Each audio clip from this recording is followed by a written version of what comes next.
ചേരുന്നുണ്ട്. ബ്രിഗേഡിയർ വേണുനായർ, നേരത്തെ രഘുനാഥ് സാർ സൂചിപ്പിച്ചു വന്നുണ്ട്, എല്ലാ മാധ്യമങ്ങളും അത് ശ്രദ്ധിച്ചോ എന്നറിയില്ല എന്ന് പറഞ്ഞൊരു പോയിന്റ് ഒരു പക്ഷേ ഇതായിരിക്കാം. അതായത് ഈ ഭാവിയിലേക്ക് തയ്യാറെടുക്കുന്നതിൽ നമ്മൾ കൂടുതൽ മുന്നോട്ട് പോകുന്നുണ്ട്. ഒരു അടുത്ത 10 വർഷത്തിനിടെ DRDOയിൽ നിന്നൊക്കെ വലിയ തോതിലുള്ള ഉൽപ്പാദനം ഉണ്ടാകാം. പക്ഷേ ഇന്നത്തേക്കാവശ്യമായത് ഇന്നെത്തിക്കാനും നിർമ്മിക്കാനും നമുക്ക് സാധിക്കണം എന്നുകൂടി AP സിംഗ് പറഞ്ഞിരുന്നു. അതും വളരെ പ്രധാനപ്പെട്ട ഒന്ന് തന്നെയാണല്ലോ. കാരണം ഇപ്പോൾ തന്നെ ഈ ഓപ്പറേഷൻ സിന്ദൂർ എന്നത് ഇന്ത്യയെ സംബന്ധിച്ചിടത്തോളം അപ്രതീക്ഷിതമായി പോകേണ്ടി വന്ന ഒരു ഓപ്പറേഷൻ ആണ്. ഇന്ത്യ പ്രതീക്ഷിച്ച ഒരു സമയത്തായിരുന്നില്ല, അങ്ങനെ ഒരു സംഘർഷത്തിൻ്റെ ഇടയിലൊന്നും ആയിരുന്നില്ല നമ്മൾ.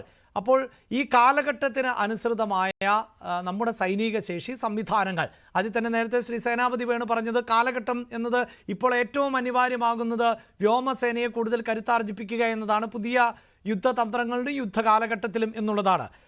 എത്രത്തോളം പ്രധാനമാണ് AP സിംഗിൻ്റെ വാക്കുകൾ? അതിന് നമ്മുടെ ഭരണകൂടങ്ങൾ വേണ്ടത്ര ശ്രദ്ധ കൊടുക്കുന്നുണ്ട് എന്ന് തോന്നുന്നുണ്ടോ താങ്കൾക്ക്?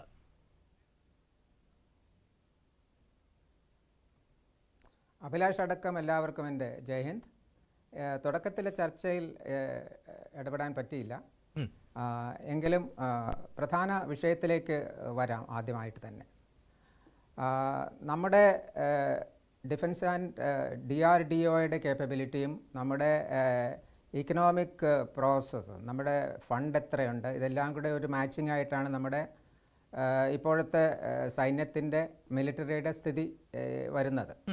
അപ്പോൾ നമ്മൾ 2 ഫ്രണ്ട് വാറാണ് നമ്മൾ എപ്പോഴും ആൻറ്റിസിപ്പേറ്റ് ചെയ്യുന്നത്.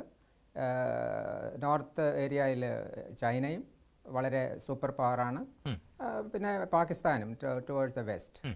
അപ്പോൾ ഇതനുസരിച്ചാണ് നമ്മുടെ ഒരു ഫോഴ്സ് സ്ട്രക്ചറിങ് നടത്തിയിരിക്കുന്നത്. അതുകൊണ്ടാണ് നമുക്ക് ഇത്ര ഡിവിഷൻ വേണം, ചൈനയ്ക്കെതിരായിട്ട് ഇത്ര. ആക്ച്വലി 2 ഫ്രണ്ടും ആക്റ്റീവ് ആയാൽ എന്താണ് നമുക്ക് മിനിമം വേണ്ടത്, അതിനനുസരിച്ചുള്ള ഫോഴ്സ് സ്ട്രക്ചറിങ്ങും അതുപോലുള്ള ഓത്തറൈസേഷൻ വെക്കുമ്പോൾ അങ്ങനെയാണ് എയർഫോഴ്സിലേക്ക് വരുമ്പോൾ കേണൽ ഡിനി പറഞ്ഞ പോലെ 42 സ്ക്വാഡിനാണ് നമ്മുടെ ഒരു ഫോഴ്സ് സ്ട്രക്ചറിൽ പറയുന്നത്. അത് കൺവെൻഷണൽ വാറിലാണ്. ഈ നമ്മളിപ്പോൾ നടത്തിയ വാറിൽ എത്ര എയർഫോഴ്സിൻ്റെ ഒരു 20% ടോട്ടൽ നമ്മൾ എല്ലാത്തിൻ്റേതായിട്ട് 15-20% സ്ട്രെങ്ത് മാത്രമേ നമ്മൾ അപ്ലൈ ചെയ്യേണ്ടി വന്നിട്ടുണ്ടായിരുന്നുള്ളൂ. പക്ഷേ എപ്പോഴും നമ്മൾ ഒരു കൺവെൻഷണൽ വാറിന് വേണ്ടി ആയിരിക്കണം തയ്യാറെടുക്കേണ്ടിയിരുന്നത്. അങ്ങനെയാണ് 42 സ്ക്വാഡൻ ഉണ്ടാവേണ്ടത്. പക്ഷേ കാലാകാലങ്ങളായുള്ള MiG-29 അങ്ങനെയുള്ള കാഷ്വാലിറ്റിയും ഡൗണിങ്ങും ഒക്കെ വന്നതുകൊണ്ട് നമുക്കിപ്പോൾ 31 സ്ക്വാഡൻ, അപ്പോൾ ഒരു 180 എയർക്രാഫ്റ്റ്സിൻ്റെ കുറവാണ് നമ്മൾ ഉള്ളതെന്ന് പറയുന്നത്. ഇത് ഒരു കൺവെൻഷണൽ വാറിനാണ് നമുക്ക് വേണ്ടത്. അപ്പോൾ ഇതിൻ്റെ ഞാനൊരു എയർഫോഴ്സ് ചീഫാണെങ്കിൽ അദ്ദേഹം ചീഫ് AP സിംഗ് പറഞ്ഞത് കറക്റ്റാണ്.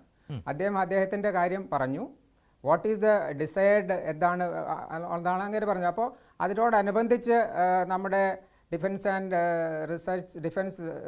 റിസർച്ച് എസ്റ്റാബ്ലിഷ്മെൻറ്റ് ഓർഗനൈസേഷൻ ഉണ്ടായി.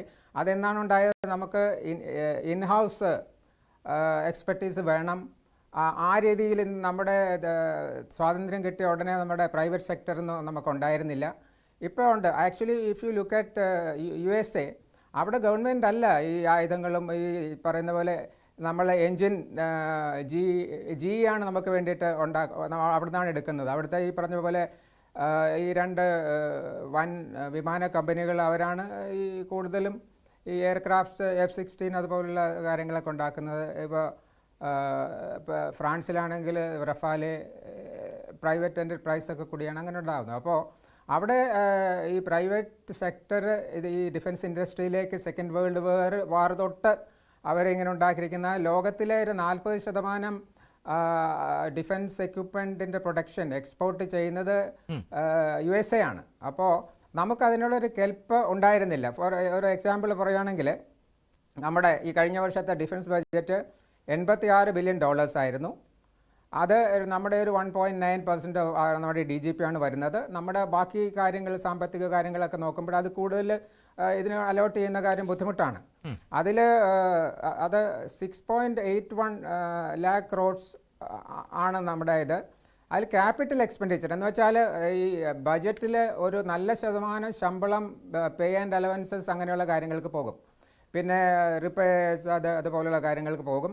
ക്യാപിറ്റൽ എക്സ്പെൻഡിച്ചർ എന്തെങ്കിലും പുതിയതായിട്ട് വാങ്ങണമെന്നുണ്ടെങ്കിൽ നമ്മുടെ ഇതിൽ ഈ ബജറ്റിലുണ്ടായിരുന്ന 1.8 lakh crores മാത്രമാണ് ഉണ്ടായിരുന്നത്. അപ്പോൾ അതുകൊണ്ട് വേണം ഒരു ബിഗ് ടിക്കറ്റ് എക്സ്പെൻഡിച്ചേഴ്സാണ് ഇപ്പോൾ റഫാൽ പോലുള്ളത് മേടിക്കണമെങ്കിൽ അതിൻ്റെ വില ഒന്നിൻ്റെ വില $288 മില്യൺ ആണ്.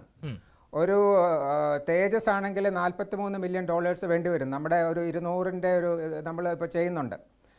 അതുപോലെ ഒരു ആംക എന്ന് പറയുന്ന നമ്മുടെ അഡ്വാൻസ് മീഡിയം കോമ്പാറ്റ് എയർക്രാഫ്റ്റ് നമ്മുടെ ഒരു ജനറേഷൻ 5-ലേക്ക് നമ്മൾ ഒരു 15,000 crore പെർ യൂണിറ്റാണ് നമ്മൾ വില കൊടുക്കുന്നത്. അപ്പോൾ ഈ R&Dയിലേക്കുള്ള ഇതും പിന്നെ ഈ R&D എസ്റ്റാബ്ലിഷ്മെൻറ്റിൻ്റെ ഒരു ഇനീഷ്യേറ്റീവ് ഒക്കെ വളരെ കുറവായിരുന്നു. അതിലെ സക്സസ് സ്റ്റോറീസ് ആയിട്ടുള്ളത് നമ്മൾക്ക് മിസൈൽ നോക്കുവാണെങ്കിൽ ആൻറ്റി ടാങ്ക് ആകട്ടെ, പിന്നെ പൃഥ്വി, അഗ്നി, ആ ഒരു മിസൈൽ അത് ഡോക്ടർ കലാമിൻ്റെ കീഴിലുണ്ടായിരുന്നതാണ്. അതുപോലെ നമ്മുടെ ISRO ഒരു സക്സസ് സ്റ്റോറിയാണ് നമ്മുടെ വിഗ്രഹ വിക്ഷേപണത്തിനൊക്കെ വരുന്നത്. അങ്ങനെ അതുപോലെ ടാങ്കുകളിലേക്ക് നമ്മൾ കൂടുതലും ഇപ്പോൾ നമ്മൾ റഷ്യയാണ് ഡിപ്പെൻഡ് ചെയ്തിരുന്നത്. അബൌട്ട് 2010 വരെ അബൌട്ട് 72% ഓഫ് നമ്മുടെ എക്യുപ്മെൻ്റ് എല്ലാം റഷ്യയിൽ നിന്നാണ് വന്നിരിക്കുന്നത്. അതിപ്പോൾ ഏതാണ്ട് 36% അതിലേക്ക് കുറഞ്ഞിരിക്കുകയാണ്. പക്ഷേ അതിൻ്റെ കൂടെ തന്നെ നമ്മൾ USA-യിൽ നിന്നും ഫ്രാൻസിൽ നിന്നും ഒക്കെ കൂടി നമ്മൾ എക്യുപ്മെൻ്റ് വാങ്ങിക്കൊണ്ടിരിക്കുന്നുണ്ട്. അപ്പോൾ നമ്മുടെ ഉള്ള കിറ്റിയിൽ നിന്ന് വേണം നമുക്ക് നമ്മുടെ ഫോഴ്സ് സ്ട്രക്ചറിങ് ചെയ്യാൻ. അതിന് ടൈം കുറച്ചെടുക്കും. ഇപ്പോൾ ആത്മനിർഭരതയിൽ അതിലേക്ക് വന്നാൽ കാവേരി എൻജിൻ ഇപ്പോൾ തയ്യാറായിക്കൊണ്ടിരിക്കുന്നു. ഞാൻ മനസ്സിലാക്കുന്നത് ഒരു എൻഡ് ഓഫ് 25 ബിഗിനിങ് ഓഫ് 26 അതിൻ്റെ ലിമിറ്റഡ് പ്രൊഡക്ഷൻ ഉണ്ടാവും.